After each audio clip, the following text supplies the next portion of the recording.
नमस्कार, स्वागत है आपका बड़ी खबर में। दिन की 4 बड़ी खबरें लेकर मैं हाजिर हूं आपके साथ, सोनिया चौहान।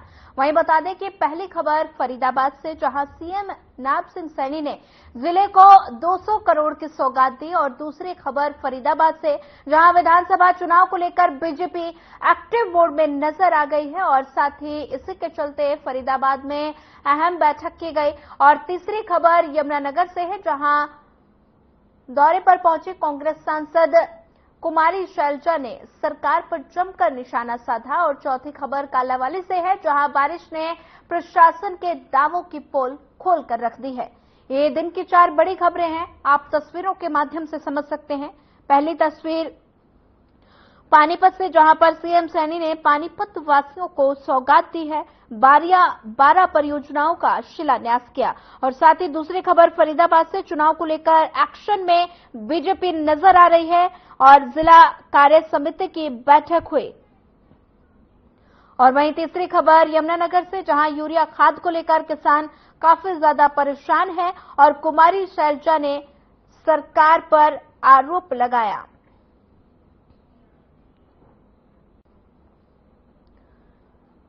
और साथ ही चौथी खबर कालांवाली से, जहां बारिश ने खोली प्रशासन के दावों की पोल।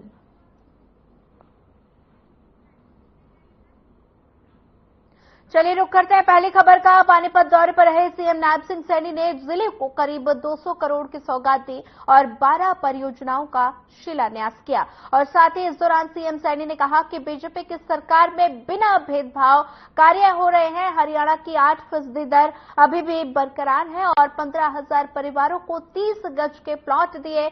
और साथ ही सीएम सैनी ने इस मौके पर विरोधियों पर निशाना साधा। उन्होंने कहा कि पहले की सरकार में भेदभाव पनपता था।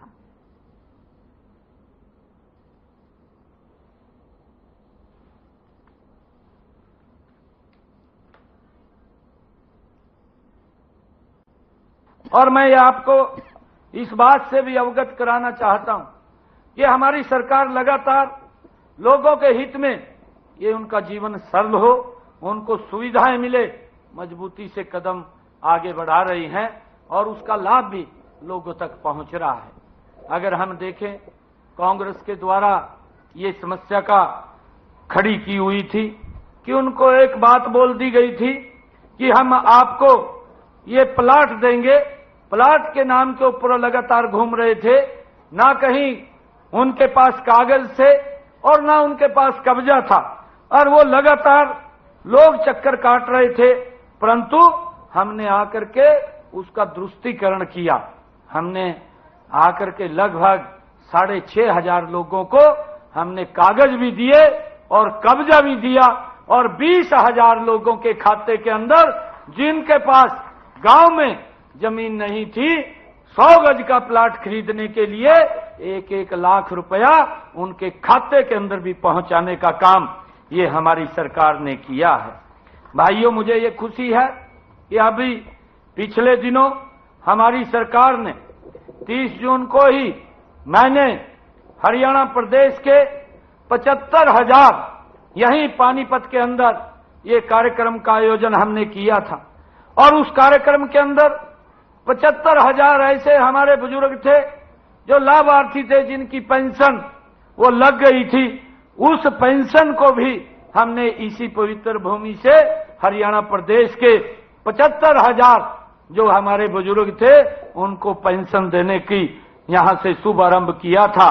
और हमने इसी ही भूमि से 30 तारीख को डॉक्टर भीमराव अंबेडकर आवास नवीनीकरण योजना के तहत 2,000 लाभार्थियों को भी यहां से लगभग यहां उनके खाते के अंदर जो 80,000 रुपया पहुंचाने का काम भी वो हमारी सरकार ने इसी भूमि से भाइयों किया था, जिससे हमारे प्रदेश के लोगों को वो लाभ मिल रहा है कि अगर किसी की कच्ची छत है या किसी ने अपने मकान की मरम्मत करनी है, ऐसे इस योजना के तहत 2,000 हमारे लाभार्थी थे, जिनके खाते में यहीं से 80,000 रुपया पहुंचाने का काम भी ये हमारी सरकार ने किया है।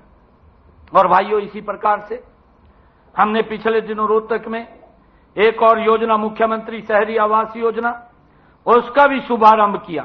ऐसे 15,000 परिवारों को हमने शहर के अंदर 30-30 गज के प्लाट देने का काम ये शहर के अंदर भी किया है और उनको हमने लाभ देकर के एक योजनाबद्ध तरीके से उनके खाते के अंदर भी पैसा पहुंचाने का काम ये हमारी सरकार ने किया है। मुझे ये खुशी है आप लोगों को बताते हुए कि आगे पिछले दिनों आदरणीय प्रधानमंत्री जी जब सूर्यवंशी श्री राम लला जी के प्राण प्रतिष्ठा कार्यक्रम अयोध्या के अंदर उन्होंने एक संकल्प लिया था। उन्होंने कहा था कि मेरे देश के अंदर जो गरीब परिवार है जिसकी आय 1,80,000 रुपए से कम है, ऐसे परिवारों के छत के ऊपर एक सोलर पैनल वो लगाया जाएगा और प्रधानमंत्री जी ने घोषणा की थी कि प्रधानमंत्री सूर्य घर मुफ्त बिजली योजना। भाइयों, इसका शुभारंभ आदरणीय प्रधानमंत्री जी ने किया। हमने इसका कार्यक्रम अंबाला के अंदर किया और अंबाला के अंदर कार्यक्रम करके हमने ये बात कहा कि पहले आओ और पहले पाओ की नीति के आधार के ऊपर हमने 1 लाख परिवारों को ये टारगेट दिया है कि 1 लाख परिवारों के घरों के ऊपर वो सोलर पैनल लगाने का काम हमारी सरकार करेगी। उसके ऊपर 1,10,000 रुपए का खर्चा आता है। आदरणीय नरेंद्र मोदी जी ने इस बात को कहा कि 60,000 रुपया केंद्र सरकार देगी, 50,000 रुपया हरियाणा सरकार देगी। उसका कोई भी पैसा खर्च नहीं होगा, उसके छत के ऊपर सोलर पैनल लगेगा और उसका बिल वो 0 आ जाएगा। भाइयों, ये हमारी सरकार ने इसके ऊपर निर्णय लिया है और ये भी हमने काम किया है। उसके अंदर नेट मीटर लगेगा कि जितनी बिजली वो खर्च करेगा उतनी बिजली खर्च होगी और जितनी बिजली वो बचेगी तो उसको बिजली विभाग लेगा और जितने यूनिट वो बिजली विभाग को देगा तो उसका पैसा वो परिवार के पास पहुंच जाएगा। उसका इनकम का भी साधन खड़ा करने का काम ये हमारी सरकार ने किया है। भाइयों, लगातार इसका योजना के तहत भी कि बिजली के अंदर व्यक्ति का बिल 0 हो, उसको लेकर के हमारी सरकार ने योजना बना करके ये लाभ पहुंचाने का काम किया है। हमने उसी दिन ही एक और योजना का हमने शुभारंभ किया था। हमने ऐसे 2 किलोवाट के जिनके कनेक्शन थे उन कनेक्शनों का ये निर्णय लिया कि जितना भी यूनिट खर्च होगा उतना ही बिल आएगा।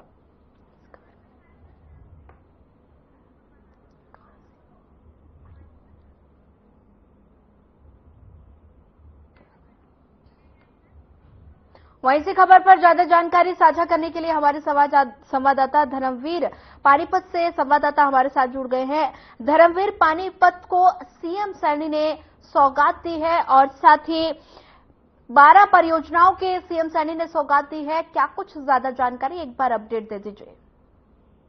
जी सोनिया, आपको बता दें कि आज मुख्यमंत्री नायब सिंह सैनी पानीपत में कई प्रोग्राम थे और इसी प्रोग्राम के चलते उन्होंने आज पानीपत में एक जनसभा को संबोधित किया और पानीपत ड्रेन नंबर 2 के साथ जो सड़क बनी है 45 करोड़ की लागत से, आज उसका उन्होंने यहाँ पर उद्घाटन किया है और साथ ही 49 करोड़ की लागत से सीधे ट्रीटमेंट प्लांट लगाने का जो सरकार ने वादा किया था उसका भी आज यहाँ पर उद्घाटन किया गया है। और पानीपत में सरकारी हॉस्पिटल की बहुमंजिल जो इमारत बनाई गई है उसका भी मुख्यमंत्री ने कहा कि जल्द ही इसमें डॉक्टर आ जाएंगे और यहाँ पर जो आसपास के जो जिले के या शहर के जो भी मरीज हैं उनको यहाँ पर बेहतर इलाज मिलेगा। कुल मिलाकर पानीपत को बताया जाए तो 200 करोड़ से ज्यादा के जो आज शिलान्यास और उद्घाटन मुख्यमंत्री नायब सिंह सैनी द्वारा किए गए हैं। जी ठीक है धर्मवीर, अगर बात की जाए चुनाव को लेकर, हरियाणा में विधानसभा चुनाव होने हैं तो ऐसे में सीएम सैनी लगातार सौगातों का पिटारा खोल रहे हैं। तो ऐसे में चुनाव से पहले ये जो योजनाएं, ये जो घोषणाएं की जा रही हैं सीएम सैनी की तरफ से, ये चुनाव में कितना फायदा पहुंचाएगा? जी, आपको बता दें कि मंच के द्वारा आज मुख्यमंत्री नायब सिंह सैनी द्वारा पिछले 10 साल के अपने उन्होंने विकास कार्य गिनवाए और उन्होंने बताया कि 10 साल पहले जो कांग्रेस की सरकार हरियाणा में थी वो भेदभाव करती थी, एरिया की बात करें या भाई भतीजावाद की बात करें, उन्होंने कहा कि बीजेपी सरकार में भाई भतीजावाद बिल्कुल खत्म किया गया और पूरे हरियाणा में समान विकास कार्य कराए गए हैं और उन्होंने बताया कि जल्द ही वो और भी योजनाएं हरियाणा वासियों के लिए वो लागू करेंगे। और आपको बता दें कि जैसे कि हरियाणा विधानसभा चुनाव नजदीक है, उसके चलते बीजेपी सरकार पूरी तरह एक्शन मोड में है और वो कोई भी मौका नहीं छोड़ रही है। जो जनता के जो भी वायदे उन्होंने अपने मैनिफेस्टो में किए थे वो उनको बार-बार।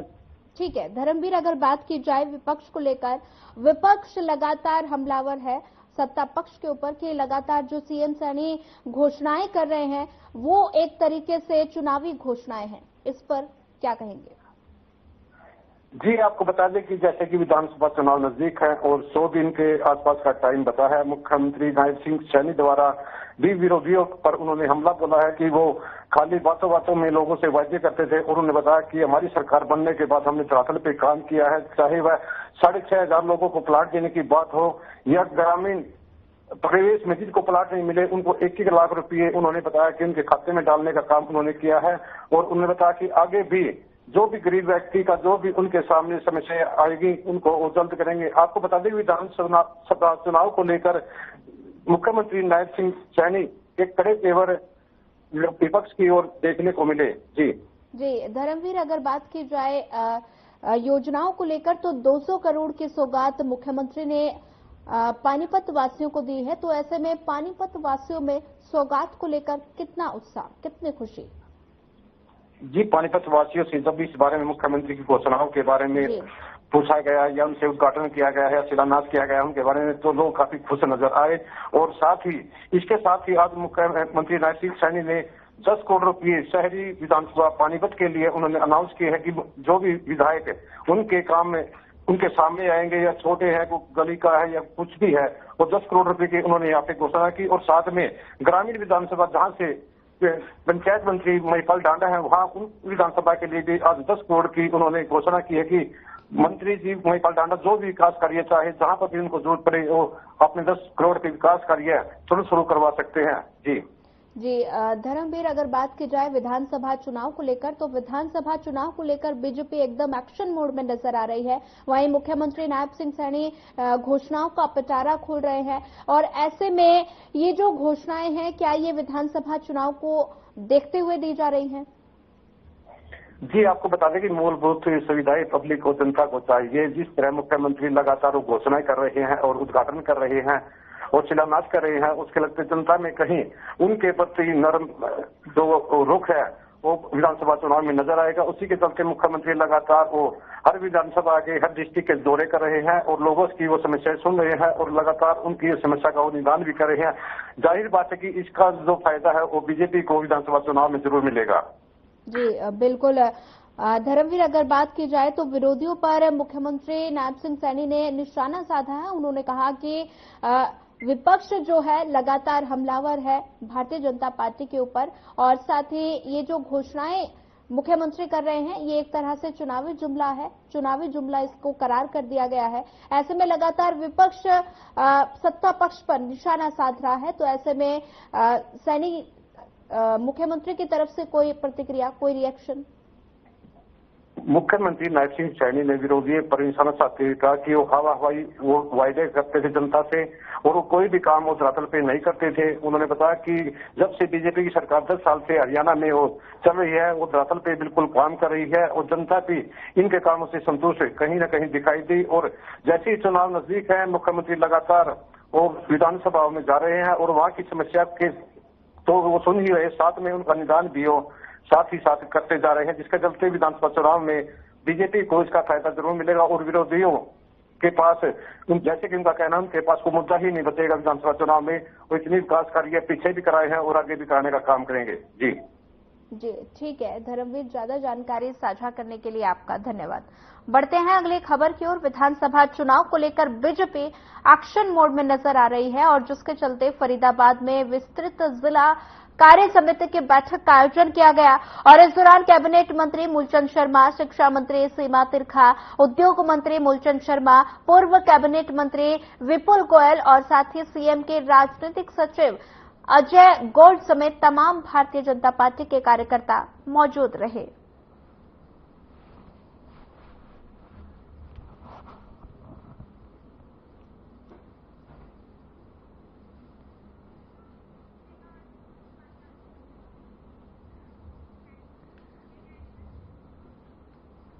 वहीं से खबर पर ज्यादा जानकारी साझा करने के लिए हमारे संवाददाता मोनू पांचाल हमारे साथ जुड़ गए हैं। मोनू, लगातार भारतीय जनता पार्टी विधानसभा चुनाव को देखते हुए एक्शन मोड में नजर आ रही है, तो ऐसे में कार्य समिति की बैठक का भी आयोजन किया गया।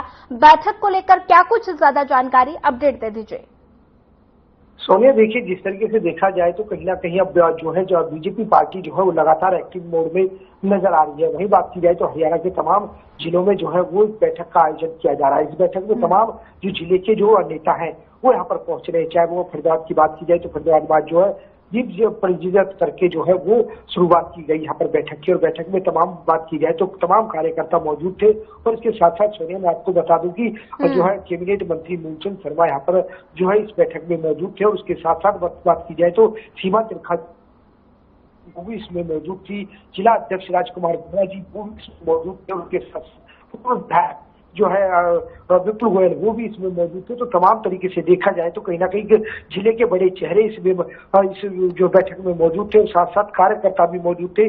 बात की जाए तो सोनिया, जिस तरीके से देखा जाए तो जो हुए लोकसभा चुनाव जो हो चुके हैं, लोकसभा चुनाव को लेकर के जिस तरीके से देखा जाए तो कहीं ना कहीं बड़ा संघर्ष जो है वो बीजेपी को यहाँ पर करना पड़ा। उसके लिए चलते जो है अब आने वाले विधानसभा चुनावों को लेकर के भी जिस तरीके से कोई परेशानी, कोई दिक्कतें ना आए, इसको लेकर के यहाँ पर बैठक की गई। और कहीं ना कहीं कार्यकर्ताओं को मूल मंत्र भी यहाँ पर दिया गया। सोनिया जी बिल्कुल। मोनू, अगर बात की जाए बैठक को लेकर तो बैठक में ये विस्तृत जिला कार्य समिति की बैठक थी, और साथ ही बैठक में किन किन मुद्दों पर चर्चा की गई, एक बार इसकी भी जानकारी दे दीजिए।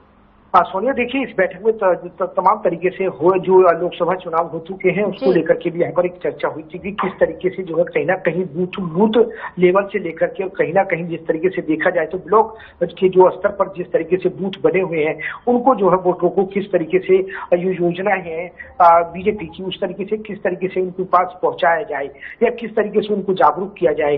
जिस तरीके से 10 साल के कार्यकाल रहा है बीजेपी का, उसको लेकर के भी यहाँ पर उनको जो है वो उपलब्धियां यहाँ पर गिनाने का काम किया जाए। तो इस तरीके के यहाँ पर जो है मूल मंत्री देखा जाए तो कहीं ना कहीं पूरी तरीके से जो वोटरों को जो है वो यहाँ पर मजबूत करने का काम यहाँ पर जो है वो कार्यकर्ता करेंगे। तो इस तरीके के मूल मंत्र यहाँ पर दिए गए हैं। वही उसके साथ साथ बात की जाए तो तमाम तरीके से जिस तरीके से उद्योग विपुल गोयल हैं, पूर्व मंत्री रहे हैं बीजेपी सरकार में, उन्होंने भी जो है पूरी तरीके से यहाँ पर कार्यकर्ताओं को संबोधित किया। और संबोधित करने के दौरान उन्होंने कहा कि 2024 में भी जो है वो कहीं ना कहीं तीसरी बार सरकार बनाएंगे, इसको लेकर के मजबूत हुए कार्यकर्ता। तो इस तरीके की तमाम जो योजनाएं हैं वो यहाँ पर गिनाने का काम किया।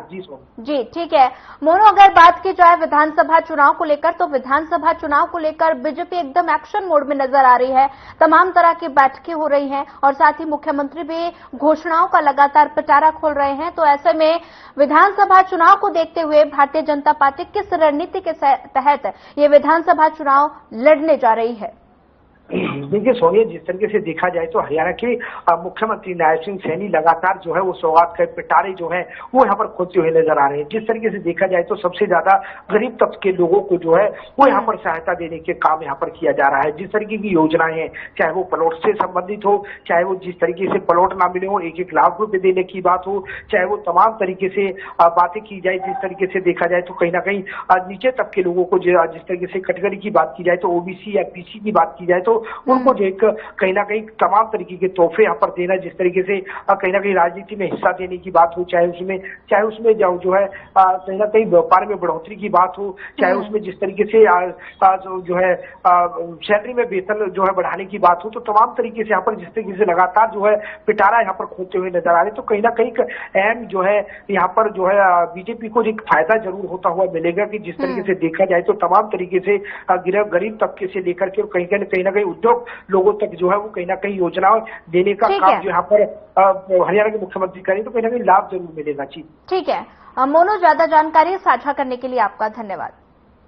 बढ़ते हैं अगली खबर की ओर। यूरिया खाद को लेकर हर साल किसान परेशान रहते हैं, जगह जगह धरने प्रदर्शन होते हैं और इस बार भी यूरिया खाद की कमी नजर आ रही है। कांग्रेस के पूर्व प्रदेश अध्यक्ष और पूर्व केंद्रीय मंत्री कुमारी शैलजा का आरोप है कि सरकार के हर साल यूरिया की कमी रहती है और जिसके चलते किसान परेशान रहते हैं। उन्होंने कहा कि इस मुद्दे को उन्होंने कई बार उठाया है, लेकिन कभी इंडस्ट्री की बात आ जाती है तो कभी एग्रीकल्चर की बात आ जाती है और सरकार सरकार इसकी टोपी उसके सर पर रखकर अपने आप को बचाना चाहती है। वहीं कृषि विभाग के डिप्टी डायरेक्टर आदित्य डबास ने कहा कि 15 जुलाई से यूरिया खाद की डिमांड बढ़ेगी और तब तक यूरिया का प्रबंध हो चुका है। और साथ ही उन्होंने कहा कि यूरिया सप्लाई करने वाली एजेंसियों को भी हिदायत जारी कर दी गई है और कंपनी के ट्रांसपोर्ट के टेंडर नहीं हुए और इसी तरह कुछ और कारण हो सकते हैं। 15 जुलाई से पहले यूरिया की सप्लाई प्राप्त मात्रा में हो जाएगी।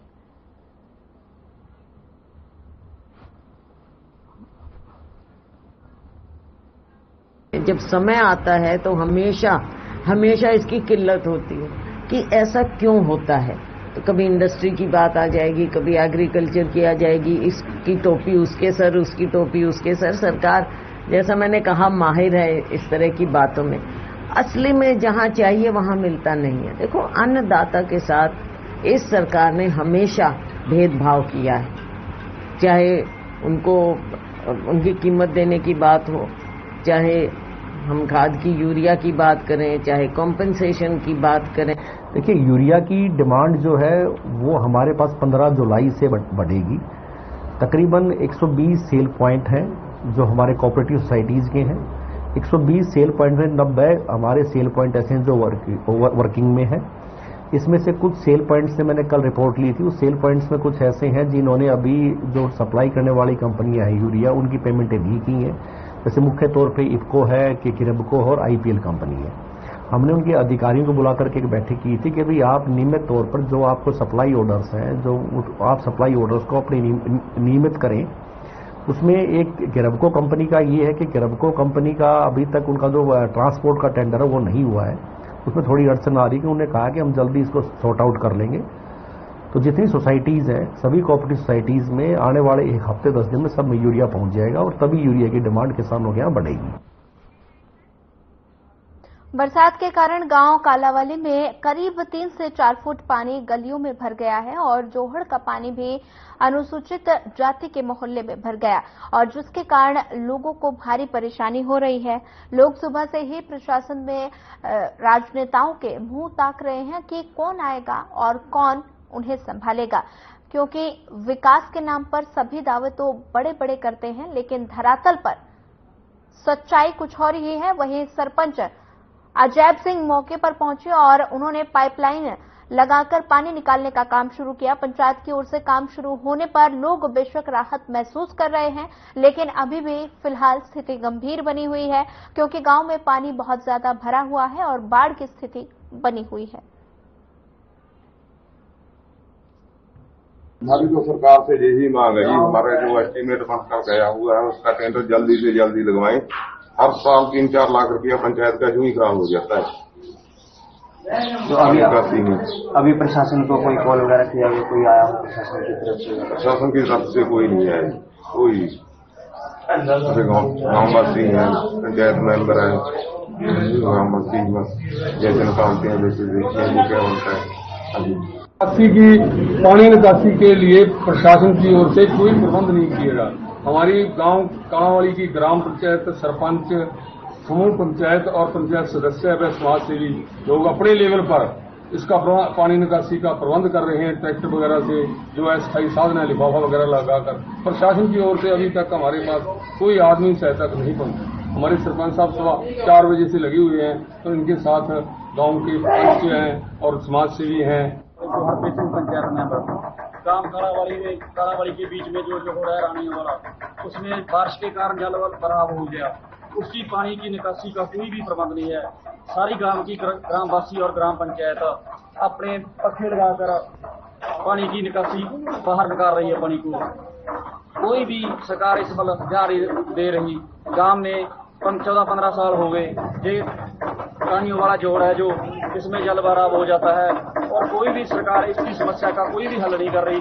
गांव के सरपंच ने इसके लिए जो टेंडर रेगुलेशन पाया था उसका कोई टेंडर नहीं हुआ अभी तक। यदि जो टेंडर होता है तो गांव के लोग पानी के जल भराव से बचाव कर सकते हैं।